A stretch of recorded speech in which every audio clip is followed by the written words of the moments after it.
So something that has really helped me embody my higher self and level up in all aspects of life, with communication, with relationships, with myself and how I treat myself, with my healing journey, everything has been balancing the masculine and feminine energies within me. Knowing when it's time to be assertive and push forward, and when it's time to be nurturing and graceful with other people and with myself. And it has helped my healing journey with my inner child by showing up as the inner father and the inner mother for my inner child. There is masculine and feminine energy in everything. Nature, even a rose, the thorns are masculine and the flower petals are feminine.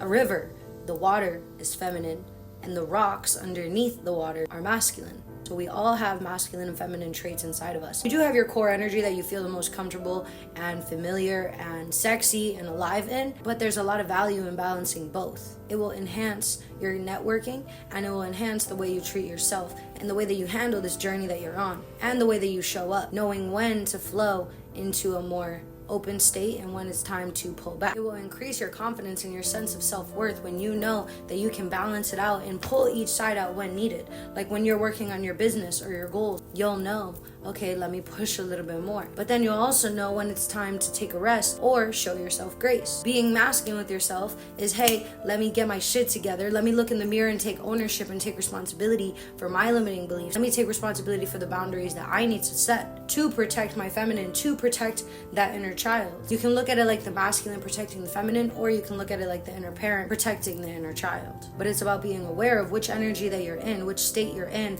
and which energy are you showing up with, and being strategic with which energy you show up with, because sometimes certain people or situations are going to call for more feminine energy or more masculine energy, depending on what your goals are and what the intention is behind the situation or the interaction. Something that really helped me balance it out and differentiate the two is I named them. Like I look at my masculine as Ariel, and I look at my feminine like Elizabeth. Elizabeth is my middle name. It's also a very feminine name. Ariel is a unisex name. You'll meet men and women with that name. And I'll say it. I'll be like, you know what? I think it's time for me to pull out Elizabeth, which is really just saying me, I should really go more into my feminine right now.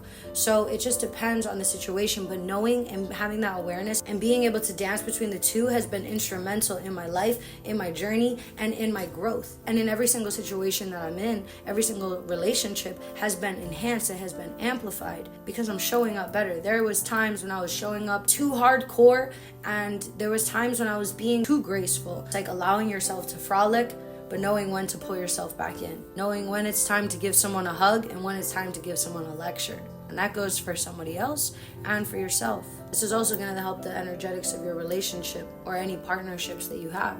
Be mindful of what kind of energy you're showing up with. What kind of energy do you prefer to work with? What kind of energy do you normally clash with, and why? Pay attention also to not just the masculine and feminine within you, but the masculine and feminine within other people. There's toxic masculinity and toxic femininity, and then there's divine masculinity and divine femininity. So define what that is for you. And oftentimes our higher self is embodying a little bit of the essence of both. Again, knowing when it's time to push forward and when it's time to pull back. When it's time to create and when it's time to surrender. When it's time to sow and when it's time to reap. When it's time to water something and when it's time to plant something.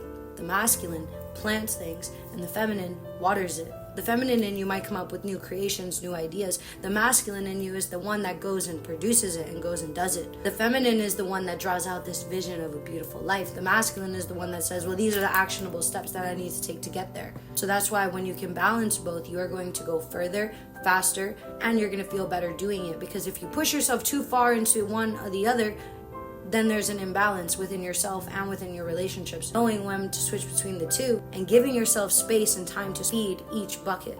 We all have masculine and feminine traits inside of us. And when you can balance them and strategically use them for your benefit, it will help you embody your higher self that much faster. And then a life by design, oof, that's what's coming up next, baby. You'll see.